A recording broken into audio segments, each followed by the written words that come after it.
The social contract theory has been highly influential in shaping the liberal feminist tradition, both in terms of continuity and critical reaction.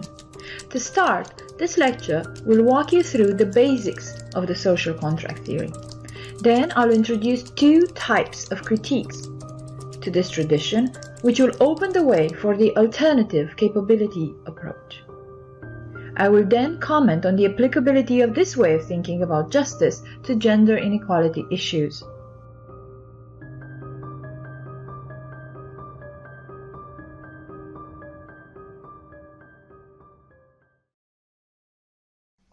The social contract theory.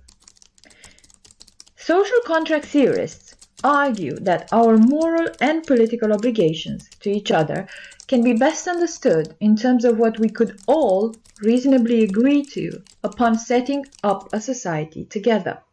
The idea is that in some way, the agreement of all individuals subject to collectively enforced social arrangements proves that those arrangements have some normative property. They are legitimate, just, obligating.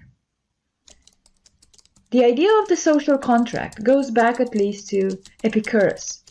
In its recognizably modern form, however, the idea is revived by Thomas Hobbes and developed in different ways by John Locke, Jean-Jacques Rousseau, and Immanuel Kant. After Kant, the idea largely fell into disrepute until it was resurrected by John Rawls. It is now at the heart of the work of a number of moral and political philosophers. In A Theory of Justice, John Rawls develops what is the modern version of social contract theory. One can unpack this theory in terms of its main assumptions. These are 1. A just society is fair. Hence, the alternative way of portraying this theory, justness as fairness account. The second assumption, a test of a fair distribution is whether everyone could reasonably consent to that distribution. Third assumption, people should reasonably consent to an arrangement that is mutually advantageous. Fourth assumption, the best way to come up with a mutually advantageous arrangement is to be impartial.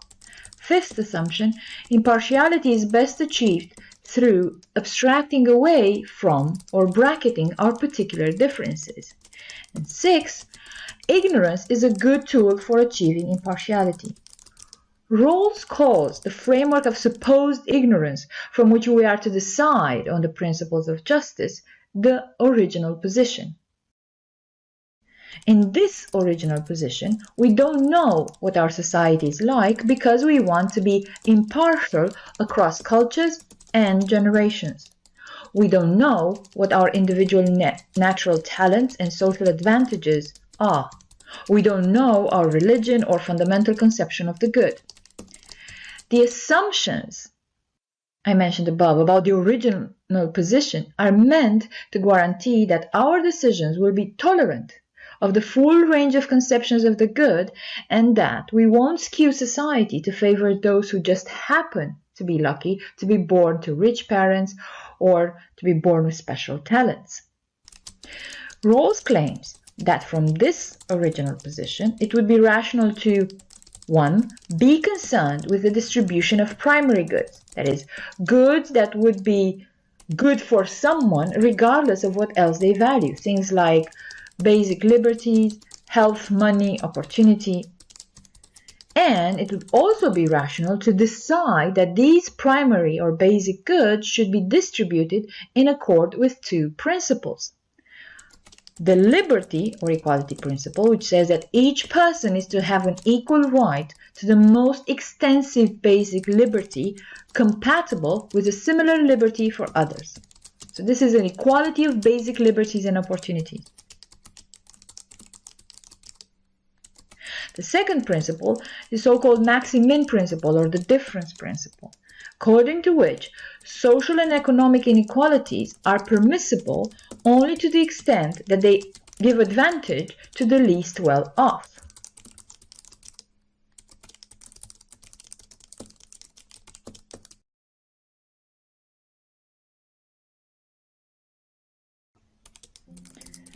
I want to move next to a liberal feminist critique of social contract theory. There are two main objections raised by liberal feminists against Rawls's account. The first objection is that the social contract theory presupposes that those joining together to create a society must all be able-bodied white men.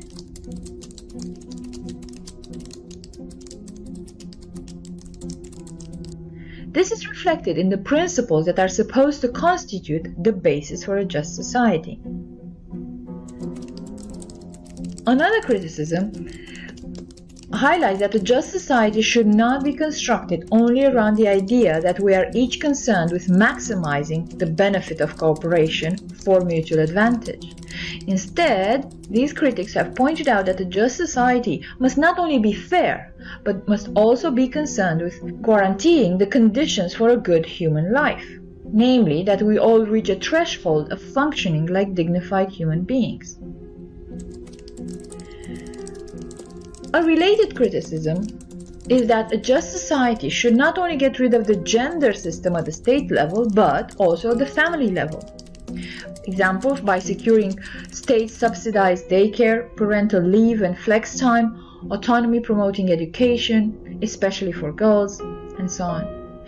So, families as well as states must be just.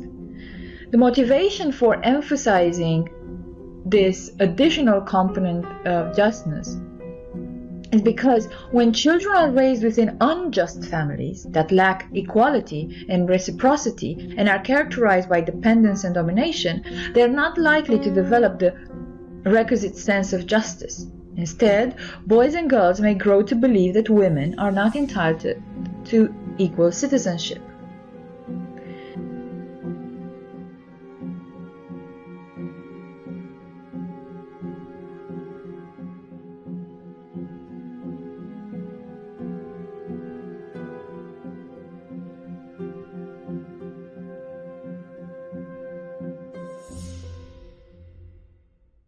All these critiques can be viewed as reformist critiques of Rawls's account, so they still fall into the broad tradition of a social contract theory. Is there room for an even more radical critique of Rawls's account of justice? There is a basic problem that affects social contract theories in general. Since all citizens have not and will not actually sign a contract, the agreement on which the normative view of social justice is based on, according to these accounts, must be hypothetical.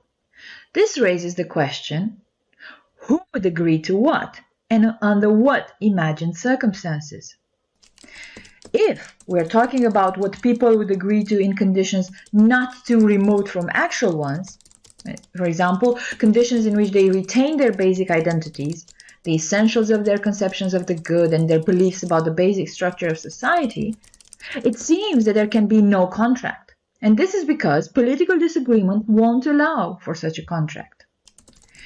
Now, if we refer to conditions that are more remote, for instance, if they were all to see the light, as it were, then the social contract is so hypothetical that it is entirely unclear why it should have any bearing either on anyone's motivations or on when and whether people may legitimately be coerced by the state. The observation that there exists significant political disagreements implies that there will be no contract that is just hypothetical enough.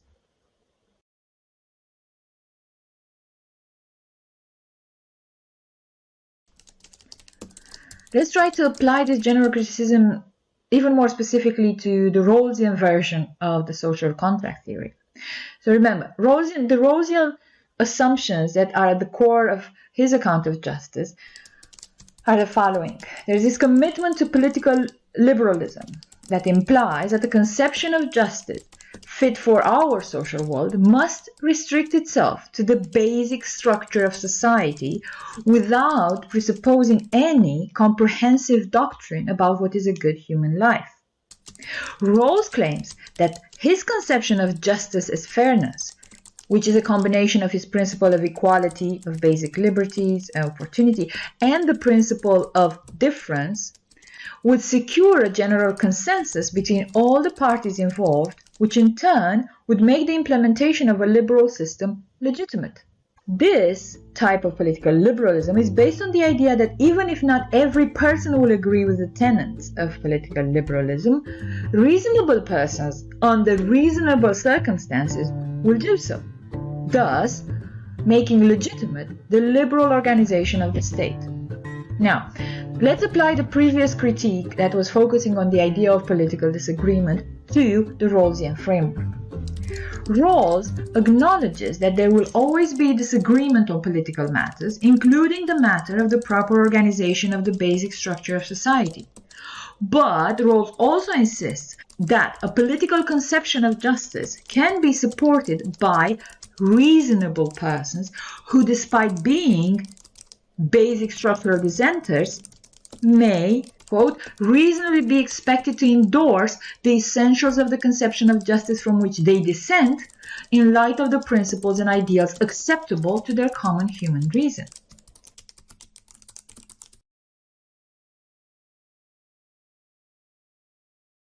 But this seems paradoxical. Either the disagreements between these reasonable persons were not fundamental in the first place, or the things over which they agree are vague, such as the fact that all people should be free and have equal rights, and far enough from the acceptance of any specific set of political arrangements. So, I would claim that political disagreement, if taken seriously, doesn't seem to be compatible with the legitimization of the political liberalism and its conception of justice as fairness. I want to move next to an alternative conception of justice that in part raised out of a criticism of the Rawlsian social contract theory project. The capabilities approach appeared in the context of debates about social justice and more specifically about gender justice. It has been proposed as an alternative to economic liberal accounts that focus on growth as an indicator of life quality and social justice, also to utilitarian accounts and, as I just said, to the social contract tradition. Amartya Sen argued that economic growth is a bad indicator of life quality because it fails to tell us how deprived people are doing. Women are often unable to enjoy the fruits of a nation's general prosperity, so their quality of life is not considered, not taken into calculation on these accounts. Similarly, the utilitarian framework has problems because it asks people what they currently prefer and how satisfied they currently are. This ignores the fact that certain segments of the population, including many women, frequently exhibit adaptive preferences, that is, preferences they have adjusted to their oppressed status. As the preferences people happen to have are often shaped by unjust background conditions, an account of social justice should be independent to some extent from these current preferences.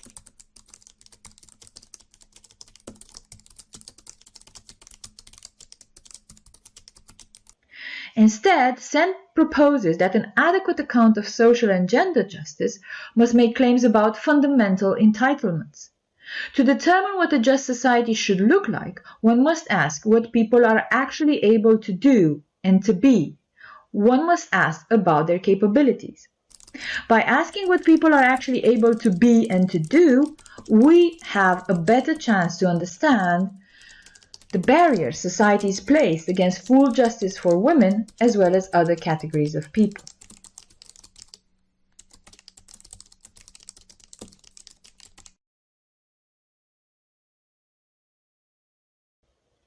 Considering the application of the capability approach to women's issues or to feminist issues, I want to look at next to a development of the capabilities approach proposed by Martha Nussbaum. Martha Nussbaum applied Sen's general capabilities framework and defended a specific set of fundamental capabilities that she took to make the basis for a normative conception of social justice.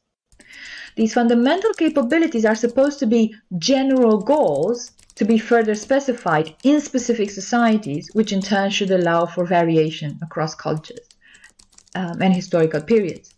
The general idea is that a society that does not guarantee some fundamental capabilities to all its citizens at some appropriate threshold level will fall short of being a fully just society, no matter how rich that society is.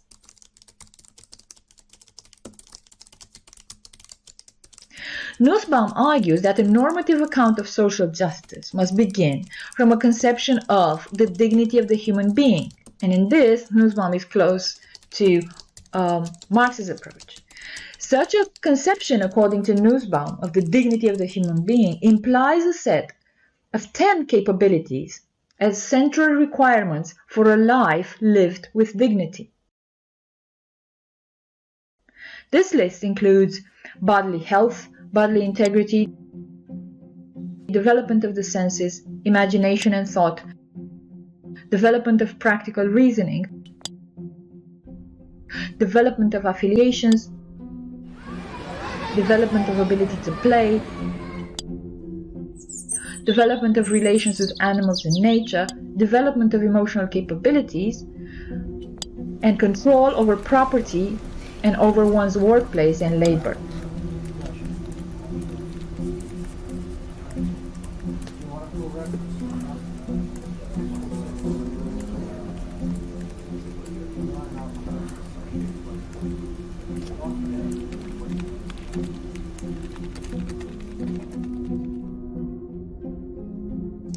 Nussbaum does say that the list of fundamental capabilities is open-ended. That means it can undergo further modification over time in light of reasonable criticism that some capability might be more fundamental than others. In practice, priorities may have to be set at least temporarily between capabilities, but all of them are said to be mutually supportive and of central relevance to determine whether a society is just or not. The capabilities approach, thus spelled out, differentiates itself from liberal economic, utilitarian, and social contract theories of justice, both conceptually and in terms of the practical recommendations it makes for decision and policy making.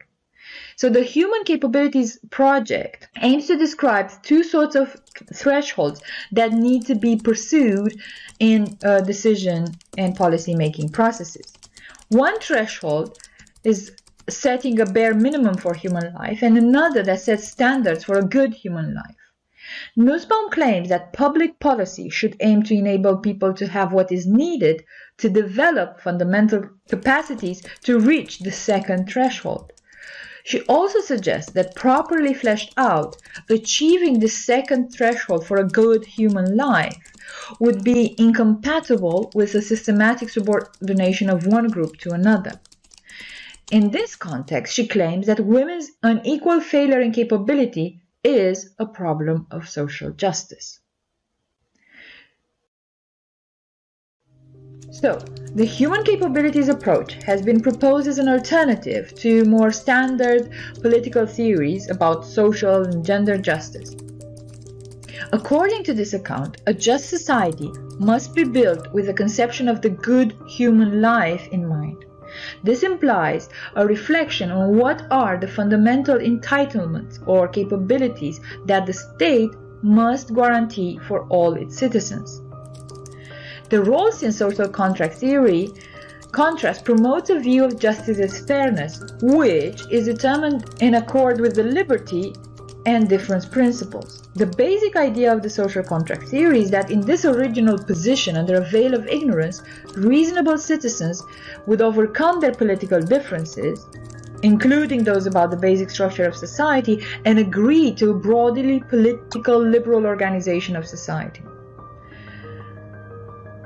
There are a couple of objections that I emphasized that target the Rawlsian account of political liberalism. On the one hand, the persons involved in the ideal scenario of deliberating and establishing the structure of a just society seem to be modeled as able-bodied white men.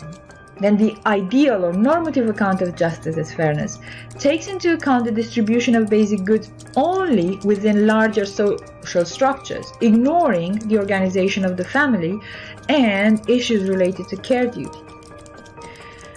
Finally, political liberalism, which is supposed to be the broader framework for an account of justice as fairness, downplays the importance of political disagreement, claiming that reasonable agreement can always be achieved so as to make the liberal state legitimate.